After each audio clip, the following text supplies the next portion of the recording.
And we are live. Fantastic. All right, giving time a couple of minutes for people to turn up. Meanwhile, I just want to remind everyone that these sessions are free for anybody to join. It's basically half an hour, 40 minutes of time that I set out for people to ask me questions regarding the Italian language. So you can bring up questions, you can bring up examples, things that you struggle with, or really any question. I am here for you to harass and or if you have any item to discuss with me, we can discuss. This is we've done this for over a month now. It's been it's been quite some time. I think we've had something like 6 or 7 sessions so far. They've gone fairly well according to my estimation. Ciao Claudio, buona domenica. Come stai? Arturo. Sto bene. Buona domenica a te. Grazie. Ciao. Dove sei Arturo? Sei in Italia? Il tuo nome è italiano, quindi potresti essere in Italia. Mark, come va? Bene, bene, va molto bene. Come va a te? Amedeo, ciao a tutti, ciao a tutti. Sei Mark? Sei in America?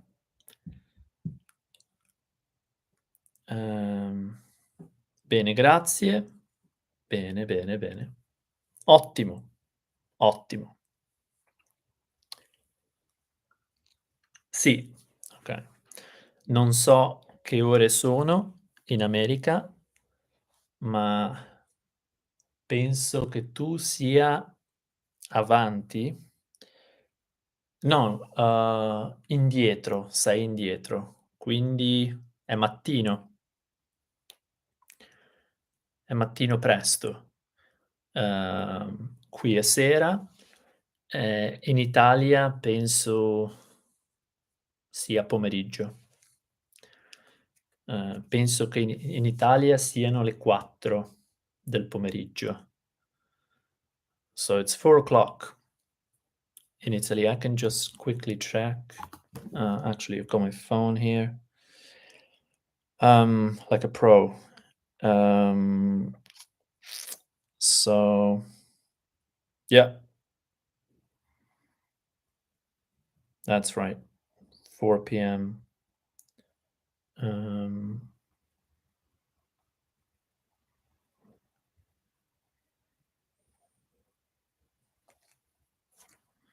Ok.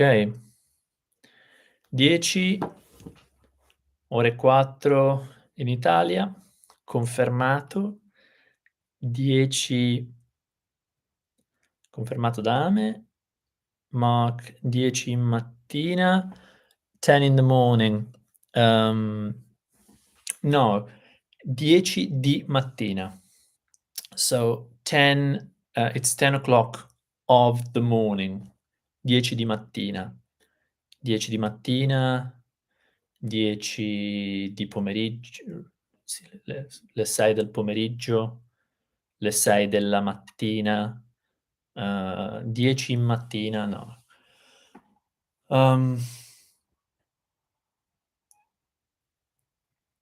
I mean, nella mattinata. So when you talk about something, ho giocato a calcio. When? Quando? Nella mattinata. So in the morning. Okay, that's fine. But if I ask you, what time is it? Che ore sono? Sono le 10 di sera di mattina. Can't say 10 in mattina. Doesn't work. 10 di mattina. Exactly. Exactly. È mattina qui? Oh, ok. In New York. Bene. Anche Arturo è negli Stati Uniti. Bene, bene, bene. Avete qualche esempio di italiano o qualche domanda? So do you have examples or questions to ask? I know it's a big ask because most of you seem to be in the morning, which can be good or bad. I'm usually a zombie in the morning. Not true, but not always true anyways. Ore 4. Bene, bene.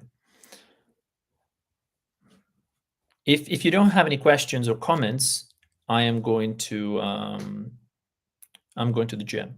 No, I'm going to come up with one, but I think it might be more useful if you come up with some questions. I'll give you one more minute, and then I will start going by. I will start with some example that I can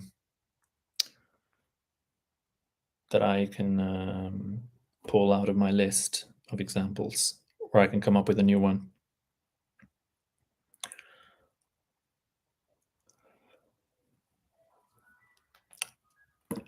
I go to the gym. Sherry, hi. Vado a palestra. Arturo, time is plural. Can you talk about this a little? Arturo, sono 30 minuti. Okay.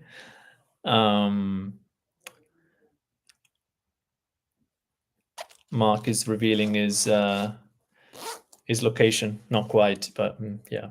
Arturo, sono 30 minuti da New York City. Okay, this is good actually. I'm 30 minutes away from New York City. That's great. Mark, sei vicina da me. Okay, so Mark, last time I checked, was a guy. So Mark, sei vicino. I don't know if how Mark identifies, but vicina is for female. Vicino. So sei vicino a me. Sei vicino a me. Or siamo vicini. Let's type it. Siamo vicini. I'm a dude. Okay, confirmed. Siamo vicini. Sei vicino a me, sei lontano da me. Oh, this is interesting though. Yeah, you're far from me, you're close to me, right? So similar to English, sei lontano da me. So I could say, Mark, sei lontano da me, because we are far from each other. Otherwise, sei vicino a me, you're close to me. Sei vicino a me. Vivino. Vivino. Oh, okay, it's a typo, yeah. Vicino, exactly. I'm a dude, siamo vicini. Dumb typos. Time is plural. So, Sherry said, vado a palestra. Vado in palestra. This is one of those very annoying things that I think bug everyone, and it takes a while to practice. The location prepositions, they're always very nasty, especially in Italian. So one just has to get used to them. Vado in palestra. Why in? I don't know. Sometimes you use in. Vado in palestra, vado al ristorante, vado a casa. So most often you use to. I go to somewhere. Vado a casa, vado a teatro, vado all'ospedale. But sometimes vado in palestra. Vado a palestra. No, doesn't work. It's not good.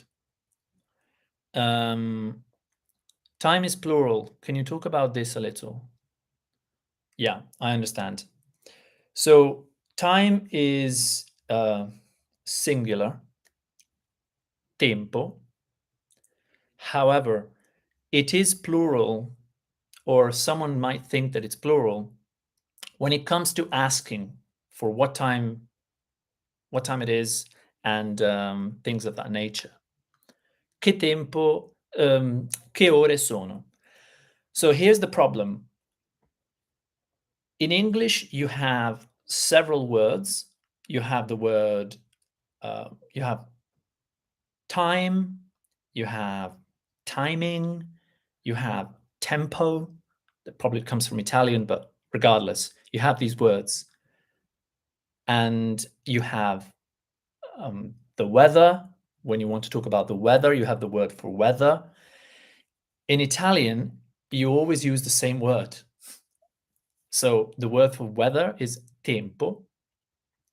Doesn't make sense? Well, it is convenient to think that it does make sense if you want to learn Italian. So tempo atmosferico, the weather conditions. So if you ask in Italian, com'è il tempo, they're not asking a philosophical questions about what do you think about time as a concept. They're asking, what's the weather like? Com'è il tempo a Roma? Maybe you're in Rome. Maybe you're in Milan. Com'è il tempo a Milano? And you can say, I don't know, it's sunny, it's wet, humid, beautiful, whatever. So going back to why is time plural? So when you ask for the time, you cannot use the word tempo, even though it also means time. They would not use that word because it would be confusing. So people don't say qual è il tempo. They say che ore sono. So literally translating, which hours are they? So we're using the word hour, and I'm going to spell it so there is no confusion. Hour. We're using the word hour to talk about the time. What time is it? Which hours are they? So out of the 24 different hours, which hour is the correct one? So you can ask in the plural form, che ore sono? Or you can ask in the singular form, che ora è? Let's write it down. Che ore sono? Che ora è? So singular and plural. The meaning is the same. The response is going to be, I don't know, sono le 3. È l'1. Sono le 2. Okay. So I hope that made sense, Arturo. Se hai capito, fai un segno. Arturo, sono 30 minuti da New York City. Vado a palestra, vado in palestra. Sei vicino a me, ok? Vado in montagna, vado. Okay, so exactly. Vado in montagna. Vado in campagna. So I go to the mountains, I go to the countryside, I go to the sea. But you say vado al mare. I go to the beach. I go to the seafront. Vado a scuola. This is annoying. Vado a scuola. Vado a scuola. vado all'università, uh, vado ad imparare. So with verbs, you always use a. Most often you use a. I suggest you just learn it that way and then learn the exceptions or the different cases as you stumble upon them and make mistakes. Vado in montagna, vado in campagna. Those are very common exceptions. Yes, I'm still learning which ones to use. Wasn't sure if I had it right or not. Right. Makes sense.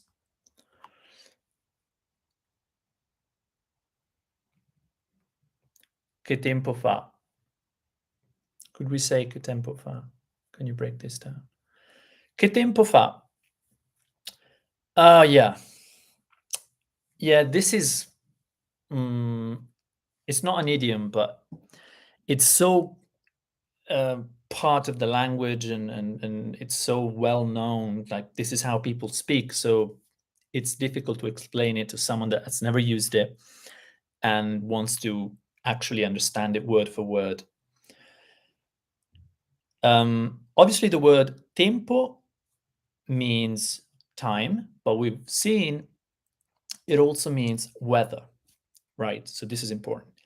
And when we want to ask the time, is it 2 o'clock? Is it 3 o'clock? We use the word hours, minutes, hours. So we don't use the word time. We don't use tempo. We use tempo to ask for the weather. Che tempo fa? I've heard it in conversation. I bet you have. Che tempo fa? Che tempo fa is one of the most common questions ever. It's part of small talk as well, right? What's the weather like? So if you're in a different place, different city, or different time zone, people might ask you, che tempo fa? What they mean is, what's the weather like? And to understand this, you need to understand that tempo means also weather. Che tempo? So which or what time is it? Should be. Instead, we have fa. Fa is, let's see if I can, faccio, fai, fa, facciamo, fate, fanno. Have I made a mistake? No, not that I'm aware of. So what I've just spelt is I spelt out the conjugation of the verb fare, to do, to make. In English, you have to do and to make.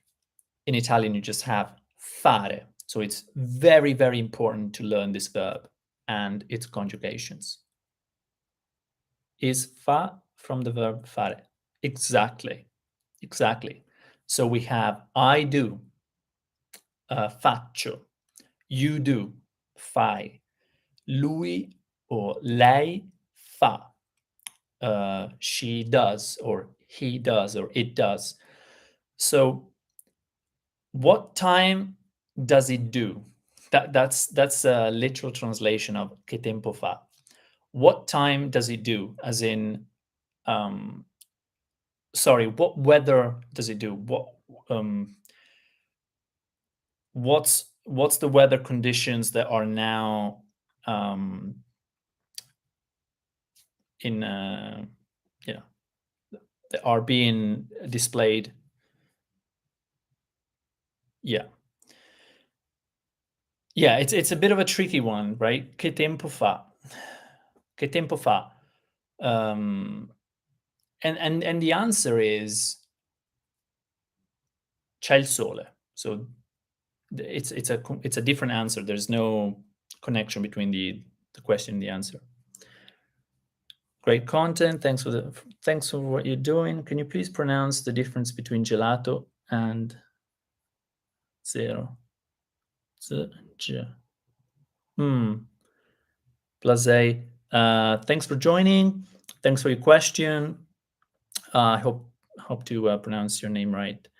So the difference between gelato, I don't think anybody has. I mean, I've never been asked this question. Gelato is a very easy word to pronounce. Easy because all the sounds, or at least all the consonant sounds, already exist in English. For example, j, j, like gel or jet. Then you have l, like lollipop, t, t, like time, tense, t, gelato. So it's pretty straightforward. Now, the other word, zero, that's not straightforward because the two sounds, the two consonant sounds are a little bit, more tricky. So the first one is z. Sorry, z. It's a hard z sound that only exists in Italian. I mean, not in English. Z. It's a little bit like pronouncing z of zoo, but with the d sound also mixed in. Z, z. And it's voiced. Right. So I think a better way to explain it, it's the voiced version of the sound ts. For example, it's cold, it's long, it's ts, that sound.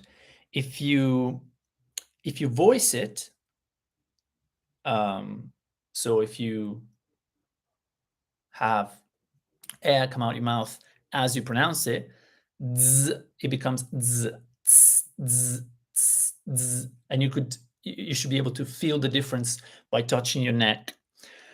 We do these things. We actually looked at voiced and non-voiced sounds in the university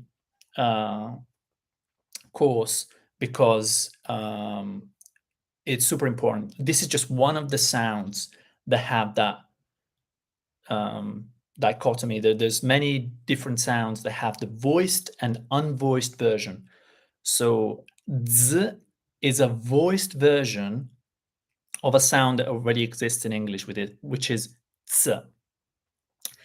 And then trilling R, either you know it or you don't. And if you don't, you have to work a little bit to learn it. It's non-trivial for people that have never used it in their home language. Zero, r, r, r. Again, we have videos on that. That's a bit of a tricky one. Let me know specifically, Blase, if you're struggling with the trilling R, and I can maybe go a little bit deeper into what can help people pronounce the Italian trilling R. But other than that, I think the difference between gelato and zero are pretty well defined. Let me know if I missed on the point that you was trying to make. Z and so Z and J. Right. Again, so I think I spent a little bit of time talking about Z, and then J is super easy. Mi piace molto gelato. Bene. Contiene zucchero, però se è fatto bene e mangiato una volta ogni tanto, fa bene. Mi piace molto il gelato, or mi piace molto mangiare gelato, mangiare del gelato. Mostly the difficulty is the G, Z. Yeah. Yeah, okay. So we covered the Z sound. Z. It's relatively easy. It doesn't really occur in English very often, but it's very easy. And so, right. I don't see any more questions. I'll give you 1 minute to like the video and ask some questions or give me some examples to work with. I've run out of things to work with. Maybe you want me to go over something that I've already gone over or something I'm not sure. Otherwise, I'm going to come up with my own.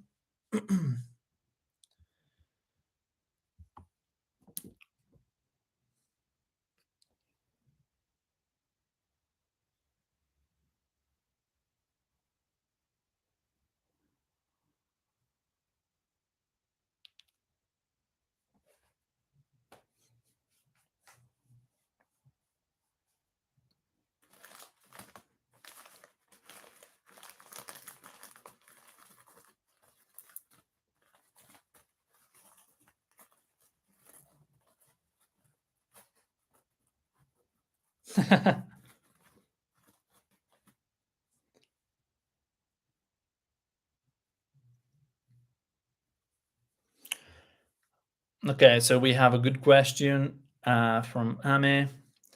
Differenza tra il gelato e del gelato. That's difficult, so I'll skip it. Just joking. And then let's all hit the like for Claudia's video. Grazie Arturo. Grazie Ame per la domanda. Okay, so the question is important. Does anybody know the answer? Because you guys are free to help each other. I don't need to be babysitting anybody. I'm just here to answer the questions that no one can answer. So if you know the answer to somebody's question, it's good, worthwhile trying to answer that question. Even if the answer is wrong, I'm going to read the answer and I'm going to point you in the right direction, if I happen to know the answer, obviously.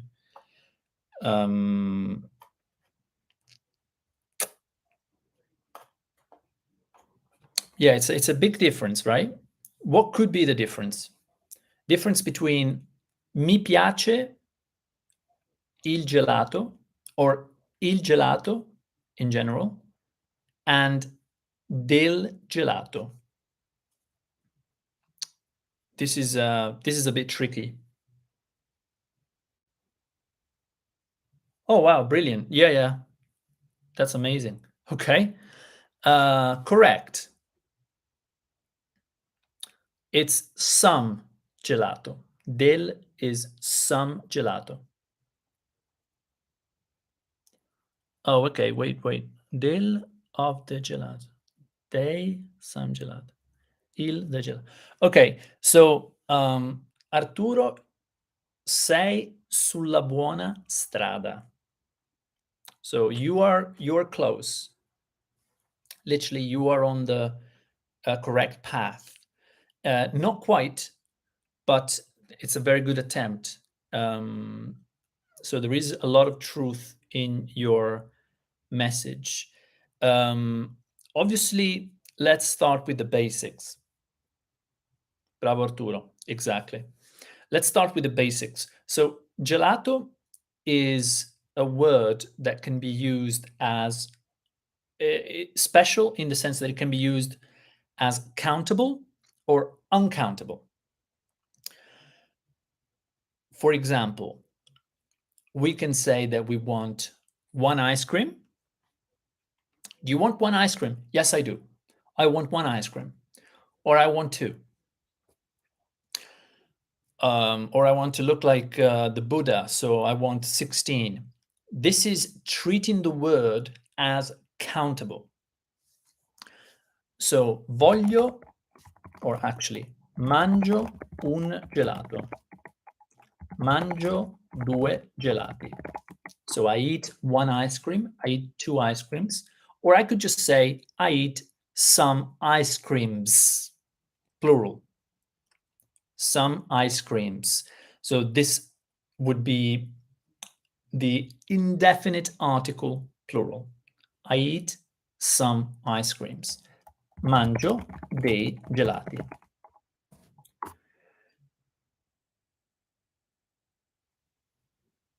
Io provo.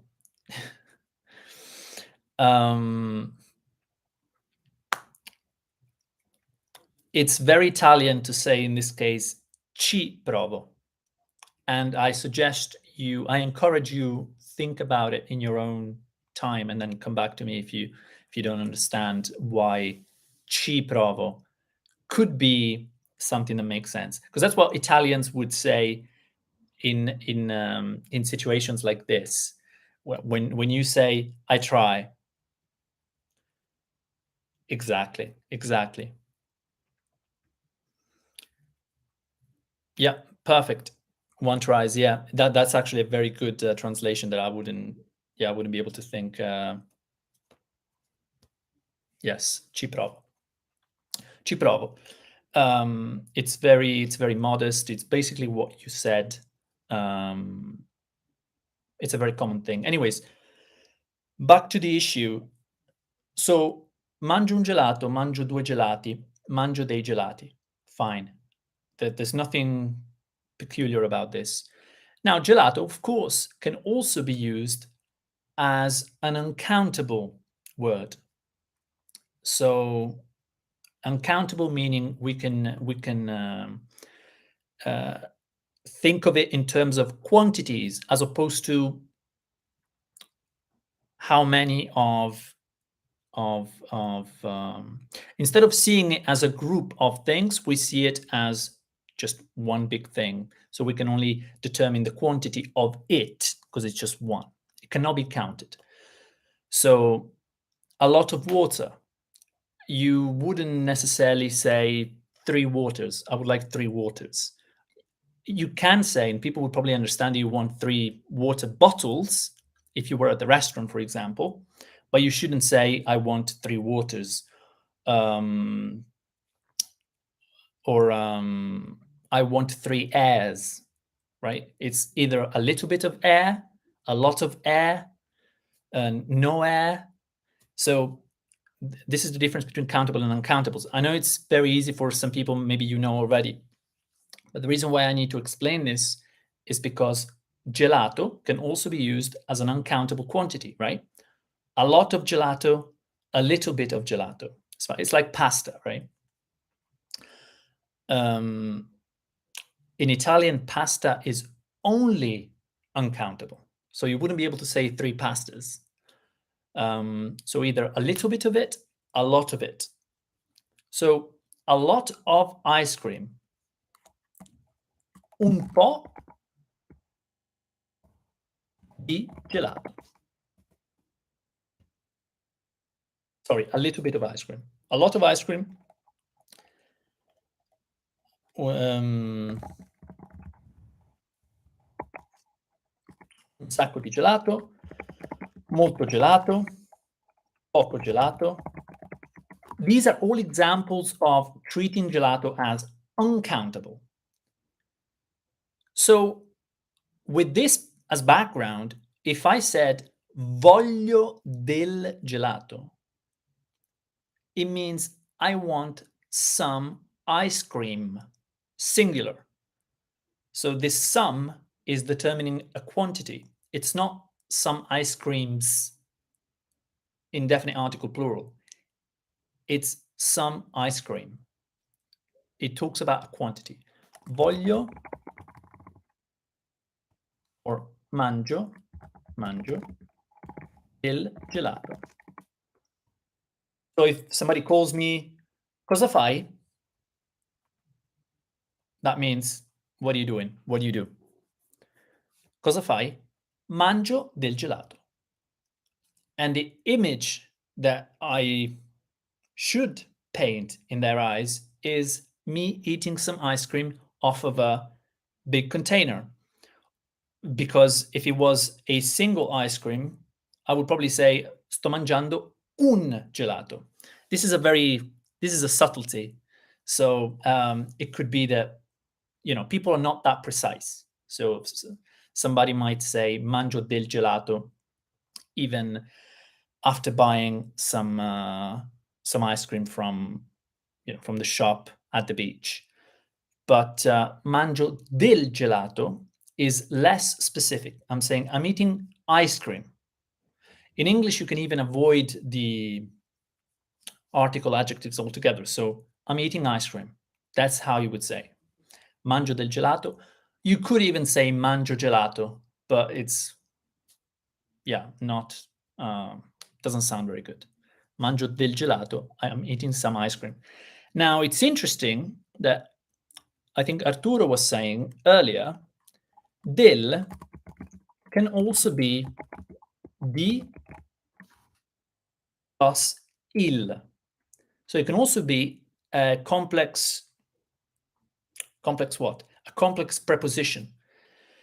So of the, and that can be a source of confusion. So the word del can be some, or it can be of the. We have the same problem with delle. I think I covered it in a video in the past, but maybe I should make another video about this because it's probably more common than I imagined. I'll give you a very quick example. Mangio delle banane. I eat some bananas. That is just the indefinite article plural. But then I can say la buccia delle banane. La buccia means the skin of a fruit. So the skin of the bananas. So now delle is actually a different word. The second delle, la buccia delle banane, is a complex preposition of the. The first one, mangio delle banane, you can find that delle in the table of indefinite articles. So the same is valid. The same goes for gelato. So we have this issue, right? So I think it's important not to get confused. Oh, Jesus. All right, guys, I'm really tired now. And it's getting really hot here. So I don't know if it's cold or warm where you are, but I'm overheating. Or maybe it's just because I'm Italian. Thanks, Mark. Io provo, ci provo. Exactly. I'm learning a lot. I'm grateful, and we're all learning a lot. It's very good that you guys are active and participate actively in this. It's really amazing. I'm very proud. Anch'io, perfect. What is that? Oh, almost perfect. That's a double quote. No, but a double quote doesn't exist, so I'm sure that that's a typo. Apostrophe, that's great. Anch'io, that's perfect. Anche io, but Mark removed the E, which makes it better, not just better, but also easy to pronounce. Anch'io, you completely neglect the E when you pronounce. Com'è il re nuovo? Lol, great explanations. Typo, of course. Com'è il re nuovo? Okay, I don't know if I'm missing a joke or if I'm missing something. Com'è il re nuovo? By the way, great job, guys. Liking the video. Arturo, I need some help with com'è il re nuovo? O stai chiedendo di come si... Oh! Yes, yes, yes. Well, this gives you an idea of how hot is in here. My brain stopped working. Fantastic. I don't know about these things. I wouldn't know. I wouldn't talk about it on here. But if people are happy, that's great. I'm a little bit out of sync with the news, so that's why I didn't catch on. Com'è il re nuovo? And by the way, it's the question has there's no problem there. So I thought I was missing a reference. In fact, I was. You live in Britain, the new king. I'm not in Britain at the moment, but it is true that I should have got that reference. Fa caldo anche qui. Well, I'm sorry for you then. Unless you like the heat. Fa caldo anche qui. By the way, perfect. Fa caldo. Fa caldo is the Italian way to say it's hot. Anche qui. We see the same word again. Anche. Well done, Mark. Just been yeah. Arturo. Now, great question, and also great that you're trying to speak in Italian. By the way, that was a great attempt. Com'è il re nuovo? Anche in Italia fa caldo. It's good. I don't mind. Actually, say as much as possible in Italian, and so we put it to the test. And you put me to the test, and maybe sometimes the Italian will fail, sometimes I will.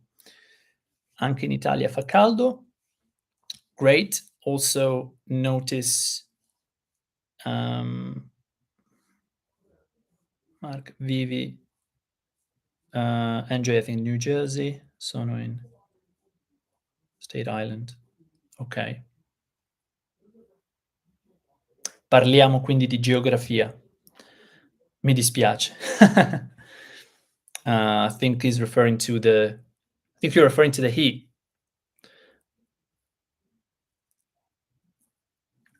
Anche in Italia fa caldo. Fa caldo ovunque. Bene.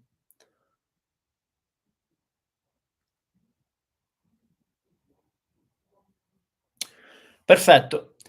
Ragazzi e ragazze, se non avete più domande, io direi che abbiamo completato. Siamo andati avanti per 40 minuti. 40 minuti. So, almost an hour. E ci sono state belle domande e anche risposte, spero. Di cosa abbiamo parlato? Abbiamo parlato del tempo. So both the weather, we talked about the weather, but we also talked about the time, how to ask, what time is it? It is 5 p.m., it is 10 a.m., specifying if it's in the morning, in the afternoon, in the night, in the evening, and what else? And then we talked about how to ask about the weather, a couple of things about pronunciation, z, the sound z in particular, and then getting the indefinite articles and complex preposition not mixed up, because sometimes it's easy to get them mixed up, and maybe there's a video that needs to be done on that.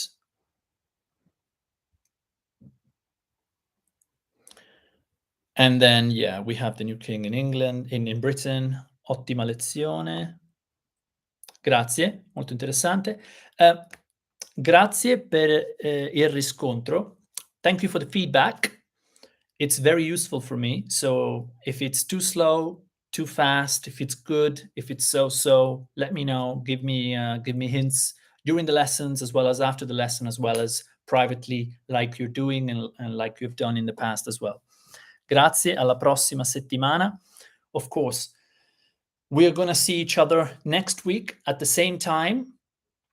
Ciao a tutti. Grazie Mark, grazie Arturo, grazie Fiore, grazie Ame, grazie a tutti. I know there's other people that I haven't seen in the chat for a while. Sherry, Blase. Grazie a tutti, ci vediamo alla prossima. Ricordatevi di portare degli esempi o delle domande o entrambi. Alla prossima, buona settimana. Ciao ciao.